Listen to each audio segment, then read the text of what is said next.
And guys, we're excited. We're kicking off a new series today. I'm fired up about this one. This one's going to be a kind of a different look. We're calling this Unboxed, and we're going to look at kind of who God is and at least aspects of who God is, right? Because one of the things about God is you can't really get your arms all the way around who he is, but we're going to take some time and see that.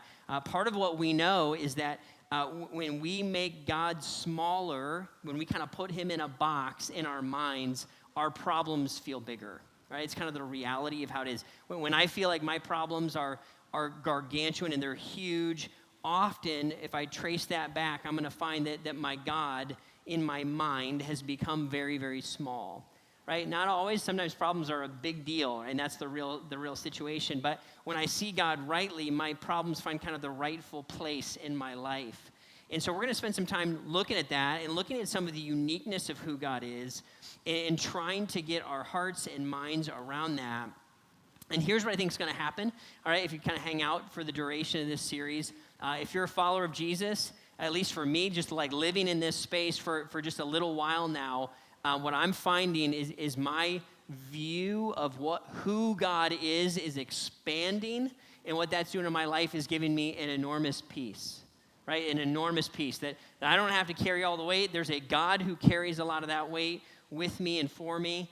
And if you're exploring a faith in Christ, what I would say is this: as you look at the decision of what it means to follow Jesus, right, you can kind of begin to understand the heart and the mind of his Father, his heart and mind, and kind of who he is, and what you're saying yes to if you decide to say yes to Christ. And so I think this is going to be a great time together, and we're going to kind of look at a piece at a time.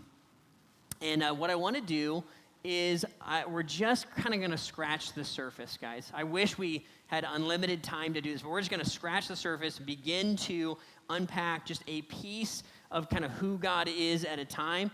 And what I really want to do is I want us to begin to see how that is going to show up in our lives. We're going to find that God, in his personhood, right, kind of who he is, has, and if he is who he says he is, it's going to show up directly in kind of my world and my life in a very, very real way. And so let's dive into it, and I want us to begin to unpack some of this. Part I want to look at every week that we meet is this verse right here. The book of Proverbs says this in Proverbs chapter 9. Starting in verse 10, it says, "The fear of the Lord is the beginning of wisdom, and knowledge of the Holy One is understanding." I always found this verse to be really, really fascinating. Right? As somebody who didn't grow up in church and found wisdom in other ways, I just never would have thought of including God in the definition of how to find wisdom. And so I remember, like, when I found this, I was like, what does this even mean? And here's kind of what the writer of Proverbs is saying. He's saying, hey, as you begin to revere, the Bible uses the word fear, but kind of the idea of it is there's a healthy awe and reverence that almost kind of trends into right, not that I'm afraid of God, but that I revere him. Like I might revere somebody who is highly favored in my life, who would show them honor and due respect. If I put God in my mind and my heart in the rightful place, wisdom starts there. That's where the beginning of wisdom is. If I don't see God for who he is, I can't even begin to embrace wisdom. And we kind of know this, right? If we begin to think about anybody who's been in authority in our lives, when they are in the room, right? If you think about growing up with your parents or maybe a coach or a teacher, right? When they are in the room, we tend to act wisely because they're watching.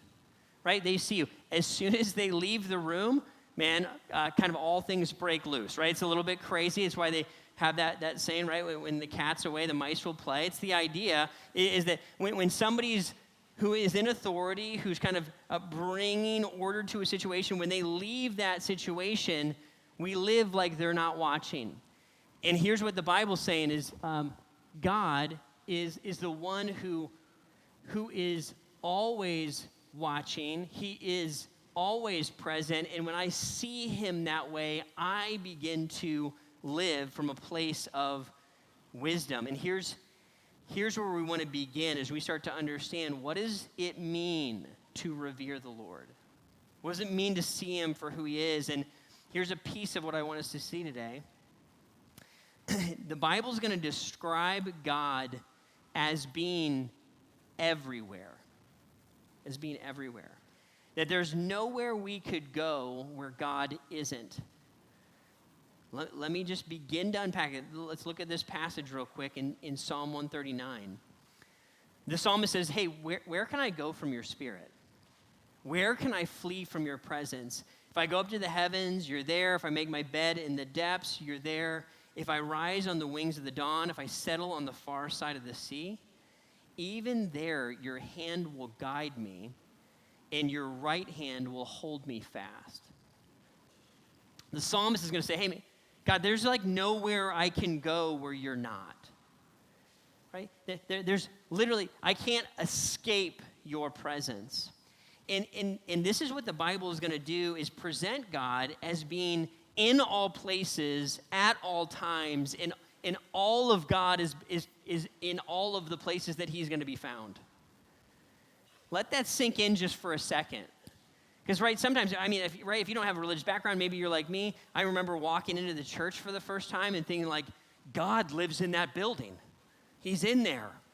He's not out here. You know, he's not outside, but he's in the building. And, right, and you might even think that, like, if I walk in this building, it's going to get struck by lightning.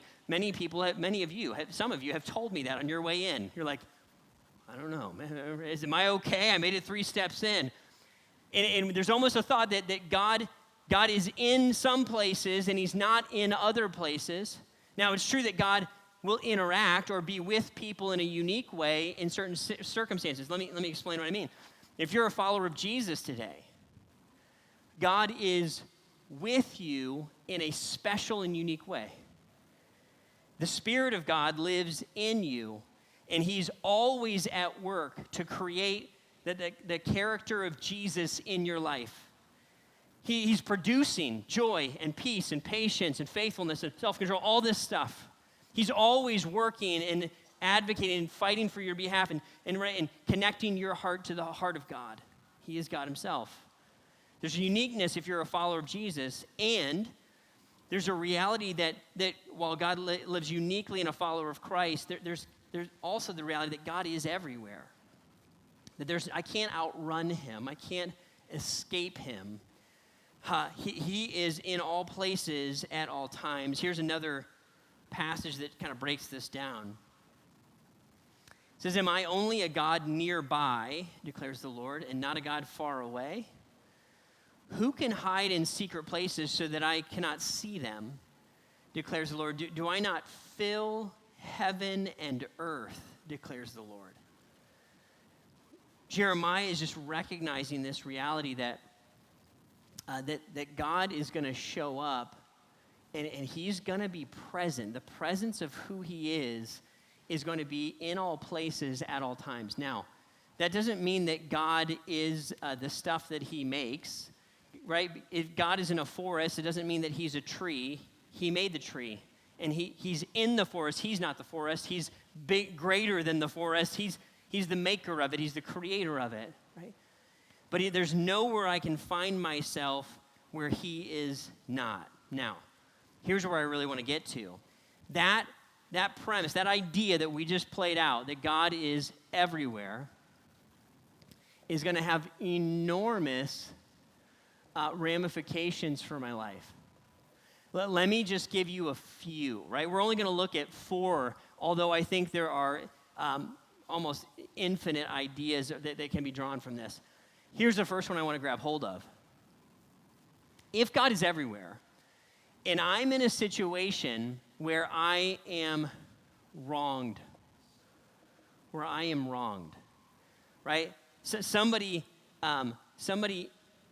hurts me, they injure me, they speak ill of me, they do something to attack my person, right? My stick figure here is harmed, right? I am wronged by another.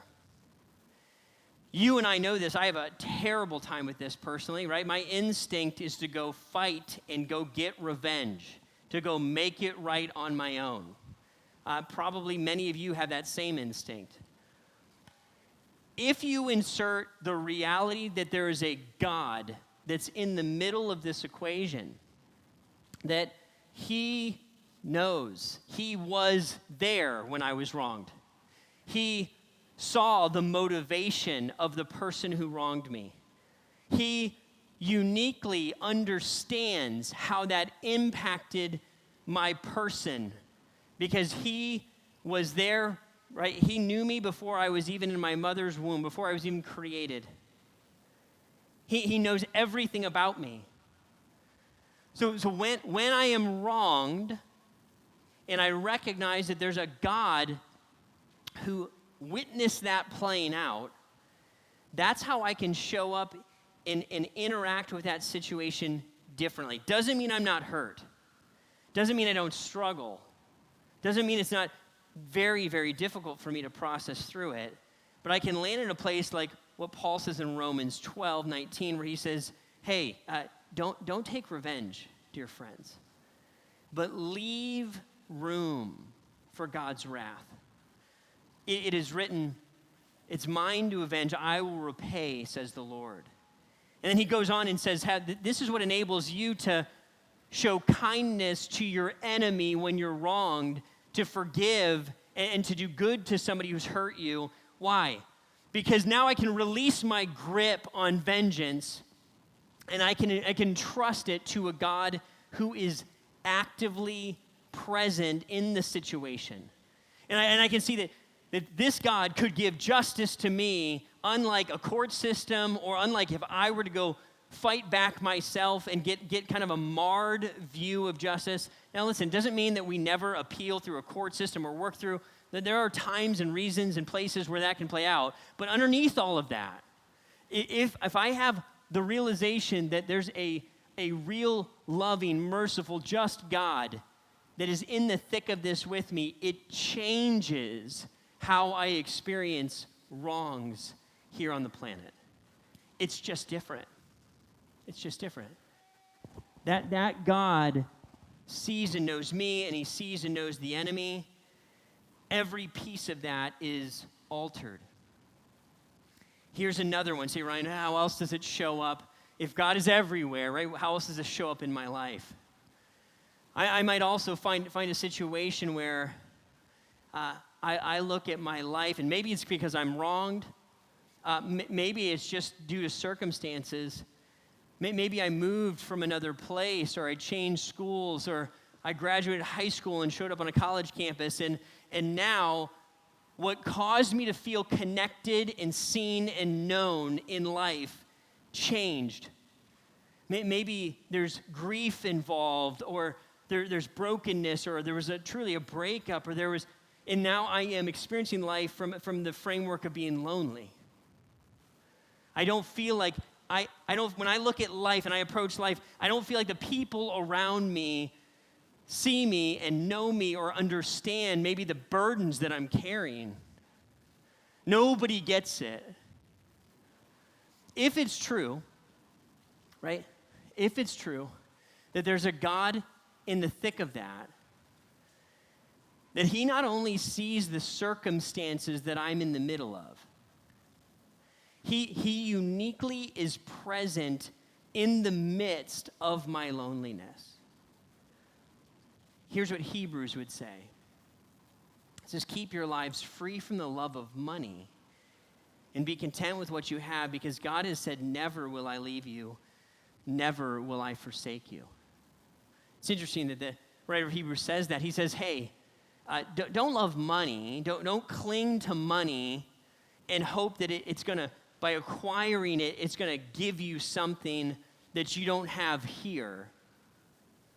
Right? We have to work with money and live with it. He says, don't love it, though, because what you don't want to do is undervalue the treasure that you have in this reality, where there's a God who looks at you and I in the midst of sometimes being hurt or injured or wronged, sometimes in the midst of carrying weight that just feels unbearable. Sometimes it's in the midst of sin. Sometimes we feel lonely because we did stuff wrong. And he looks at us and he says, hey, I was there during all those things, and I'm here looking at you saying, I'm not going anywhere. I'm not leaving. I understand. I get you. I know the prices that you pay. I know the burdens that you bear. I know the loneliness that you feel. I know you feel like you don't belong anywhere. I know it feels like nobody gets it or understands, and I am in that with you. I'm a God who is near. I'm a God who's in the thick of the difficulty and the breakdown and the destruction with you. The burden bearing, the transition, whatever it looks like. I'm in the middle of it all along the way. God would look and say, yeah, I'm here. I've got the justice. I'm here. I've got the presence. Does it mean that we don't look for human relationships in our loneliness? Of course not. Of course we should do that. Totally. In fact, I would argue it's actually the thing that unleashes us to be able to move. If I'm lonely and I don't recognize that there's a God who's always with me and always for me and meets some of that need with me, then what I'm going to do is I'm going to go in loneliness and I'm going to go try to, out of desperation, find somebody to cling to meet all my needs that only a God could meet. When I know that God is with me and will never leave me or forsake me, now I'm free to go risk. I can go initiate relationship. I could go introduce myself in the lobby. Rather than waiting for somebody to come meet me and take care of my aloneness and my loneliness, I can go take care of somebody else's. I might reach out and sign up for a community. Why? Because I am a little bit freaked out. It might be a big step for me, but I'm not going to die. God's going to go in that room with me. See, if God is with me, for me, it changes the way I approach life. It's totally different, right? Still need people, and in fact, I would argue this.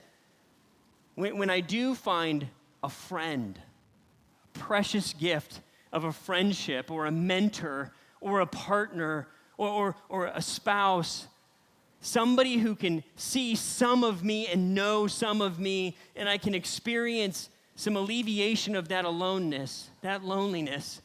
Here's what that should do, is it should flag for me a reality that while I'll only ever be partially known, that I have a God who fully knows, fully sees, and I can fully entrust with all of who I am.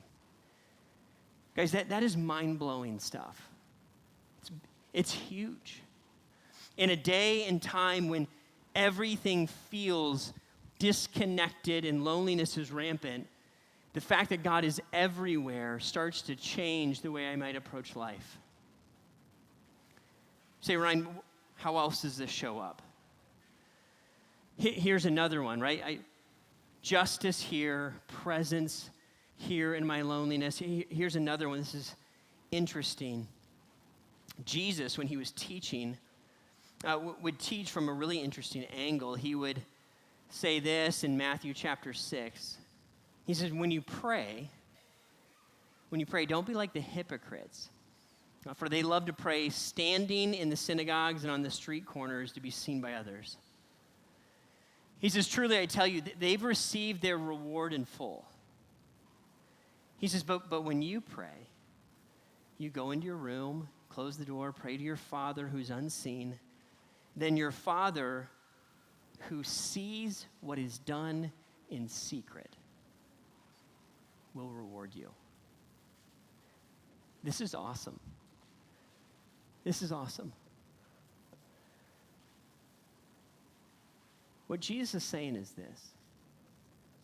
He's talking to a bunch of religious leaders and to his disciples, and he's talking about different good things that we might do. And in that passage, he's talking about fasting and giving and praying. That's just one of the examples. And he's saying, hey, when you do that stuff, when you do the good, don't just do it to like show off and get people to think you're awesome. Look how awesome I am. I did stuff, right? Don't post it. Don't throw it all out there is what he's saying. He's not saying you should never pray out loud in front of others. It's not the idea. He's saying That shouldn't be primary. That shouldn't be the motivation. It shouldn't be where you think the reward comes from. What I want us to see is this. We aren't made right with God from doing good. We're made right with God from what Jesus did that was good. His perfection is transferred to our account. And once we have faith in Jesus, if we do good, Jesus would look at us and say, I'm going to reward you for that. I'm going to honor that. When you do good and nobody knows about it, when you do good and it's from a pure heart, I'm going to look at that sacrifice and I'm going to reward you. I'm going to honor you for what you have done. And guys, here's the thing. I think all of us are wired this way, whether we want to admit it or not. I think we all kind of want to be selfless people. The reality is, I'm not sure how selfless we are. What God is looking for is He's saying, rather than going to get your reward from others and having that be primary, get your reward from me. Do it out of the secret place of your heart where nobody knows it. Knowing that if God sees, that is good enough. Guys, and I'm just encouraging you, if you've never tried this before, you gotta try it. You got to try to do some things that nobody knows about except you and God. It is amazing, right? Find some things to do that only God is going to see. Pick up the trash on the ground when you're walking, when nobody else is looking. Clean the toilet, right? When you go into when you go clean a toilet and have nobody know about it except you clean up.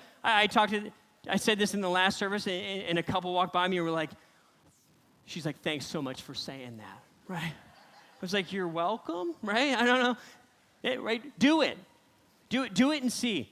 Do it and see if there's joy. Give some money to somebody and have nobody else on the planet know about it. Somebody who's in a little bit of need. Show up and offer something. Here, you know what you're going to find if you do this? You're going to find that, I don't care if it's $10, you're going to find more joy in that $10 than anything that you could purchase for yourself. It's going to be unbelievable. And what happens is the joy that you have, it's just between you and the Father. It's a secret. It's wonderful. It's the right kind of, and a good kind of secret, because there's a God who is everywhere. So any situation I find myself in, where I'm trying to do good from the heart, God is witnessing that. And let me just encourage you. Like we just celebrated Pastor Aaron and Melinda. Many of us are in situations where we're trying to do good. We're trying to do the right things. And often, there's no human way that we could celebrate or recognize all of the little decisions that go into what you do each and every day to do the right thing. Nobody really knows if you show up at work or at home, right, with your family or your siblings or your coworkers, your employees, and you're trying to love and do something from a pure heart. You might see signs of it, but really nobody's going to see that. Nobody's going to know that. Nobody's going to measure that out for you. And here's the thing. If this is true, here's the reality is every single decision that is made from a heart of love and purity and sacrifice, that I'm doing this as if I'm doing it directly onto Jesus, that this isn't just for my boss so he says good job or gives me a raise. This isn't just for my spouse so they might make sure that they do the thing that I want them. It's not any of that. It's a recognition that God is keeping track and he knows every detail, every motivation, every fragment of a movement that I have made in the direction of the kingdom, whether it's doing my work and doing it with quality and integrity, or whether it's loving somebody who's difficult to love, or forgiving somebody, right? Anything that goes down that road, God's like, hey, I see you. I'm with you. And by the way, I'm going to reward you for that.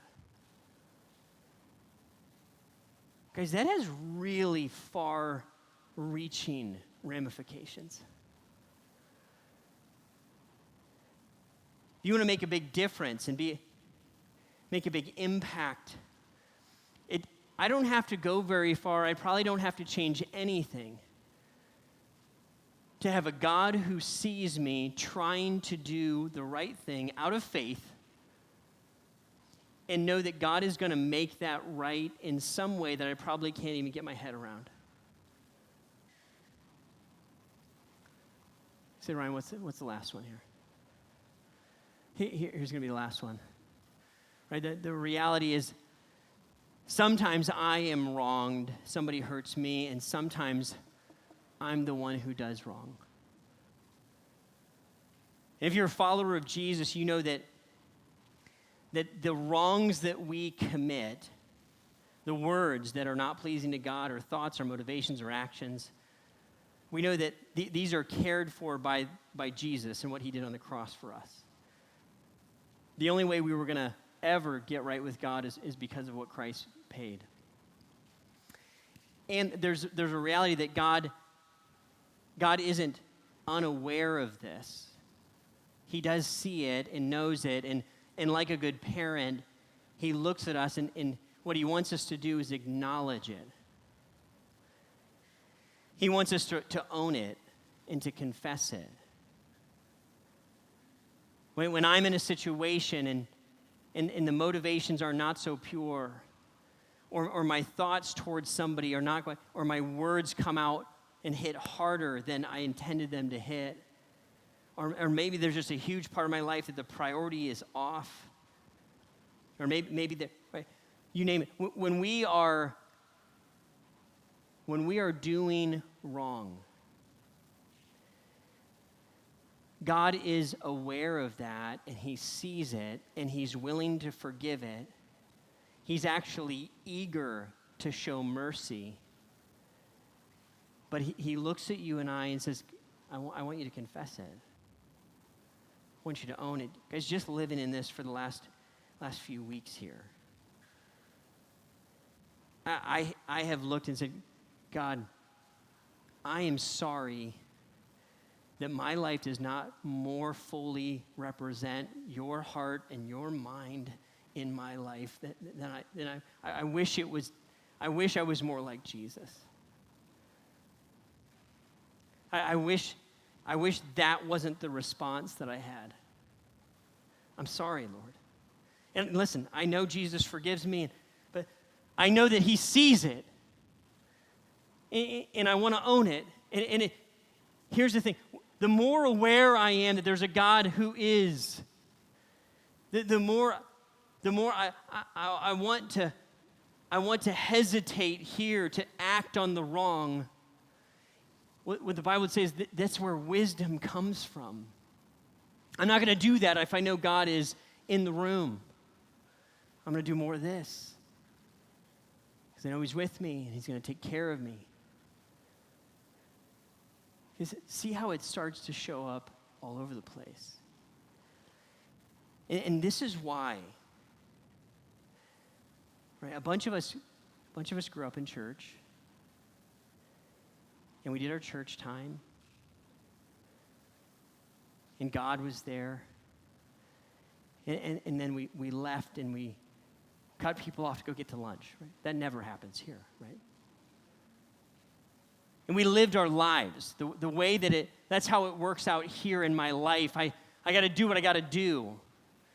And what happens if this is real, then that can't be how it actually shows up in my life. If I'm a follower of Jesus and I believe that this is who God is, then he's got to show up in all of these spaces. And it changes how I forgive and how I confess and how I do the right thing and how I experience even things like loneliness or grief. It's not, I checked a box, sure, I accepted Jesus, now I handle all this stuff. When I let God be unboxed, I start to see that he is actually longing to bring his power and his presence and his justice and his help into all of these parts of my life. This is why this thing is radical. It's life-altering. And I'm not going to stand up here and say that I have my arms wrapped around it in the least. In fact, studying this week, I just felt the reality that, man, God, I have shrank you in my heart and mind. In some ways, I put you in a box. I need this. And what I want is, I want, if we allow God to be who he is, we use terms like bigger and smaller. The reality is there is no real bigger or smaller. God is infinite. He doesn't even have a size. He's beyond all that. He shows up in these kinds of ways and infinitely more, not just in your individual life, but in every human being on the planet for all time, in all ways, in all places, of all races and tribes. He's not just a God of a religion. He's not just a God that shows up just in one space. He's not just a God of a country. He's not just a God of a school. He's not just a God of a political party. He is the God who is. He is infinite. And that God, when we pray, when we confess, when we tell him we're feeling alone, meets us right where we are. And he loves us, and he leads us, and he forgives us, and he helps us in ways that we do not deserve, but we have free access to. See how this is a game changer. Say, Ryan, what do we do with all this? Guys, as we were walking through even just these 4 examples, if there's one of them that just popped for you, maybe you recognize that I've been feeling lonely and maybe even feeling sorry for myself or feeling paralyzed. Would you grab hold of this, that God has not abandoned you? Do you hear me? He has not abandoned you. Even if it feels excruciating, would you believe that and live off of that and move through and out of this with him? If you're here and you heard this, your ears perked up, you're like, man, I'm fascinated by this idea. Here's my encouragement for you. Try something down this road. Experiment with it. Do it this week. Lord, give me an opportunity to do good that only you and I know about. God will answer that prayer. He will.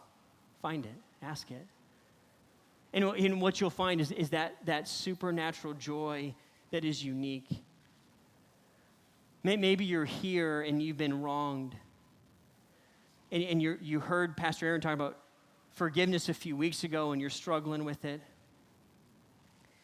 Underneath all of that, can you see that there's a God who you can entrust with justice?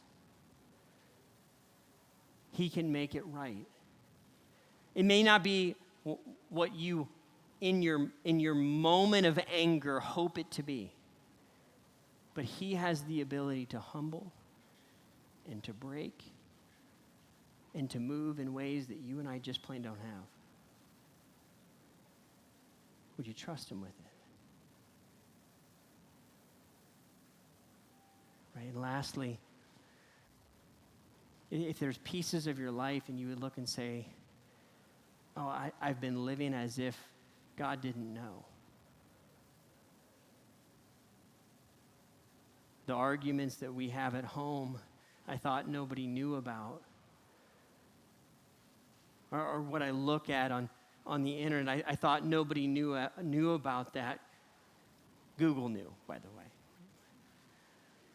Right? No, I thought nobody saw and nobody was keeping track of it. There's a God who knows. Listen, hear me. He's not looking, he's not interested. He's not eager to destroy you or hurt you. He's eager to forgive you. But you and I have to move towards light. Just like a good parent-child relationship, we got to, I did it. I own it. Help me, forgive me, cleanse me. The scheming that was done in secret and we thought nobody else was recognizing it, God saw that. God sees what's going on in our family rooms, in our homes, and in the secret converse. He knows all that. People might not know, but he knows. And he would look and say, guys, I want wisdom for you. I want you to live in awe of me, in fear of me, in reverence of me, because I show up everywhere you go, I am there. I revel and I celebrate in the good. And I'm eager to forgive you in the wrong. But you got to own it. You got to come to me and acknowledge where you've been and what you've done.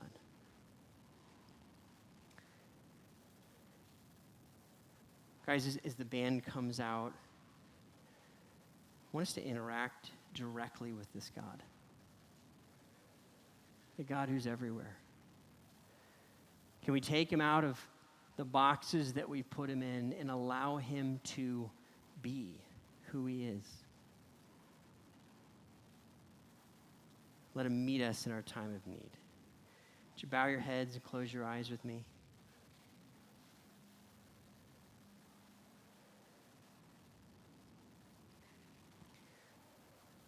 Lord, you know us. You see us. And God, we are so grateful that while you are a God that shows up absolutely everywhere, you're a God who's eager to forgive. You're eager to meet us where we are. You came to us, Lord. You sent Jesus to us. And you didn't send him to destroy us, but to love us, to forgive us. God, I pray for each and every one of us right now. Lord, that you would gift us with awe and reverence for you. You are worthy, Lord, of all of our respect and our admiration, our awe, even a level of fear. You do things, Lord, that we never could. And we say thank you, Lord, for letting yourself be known, letting yourself be found, that we might find relationship and peace with you. Meet us here.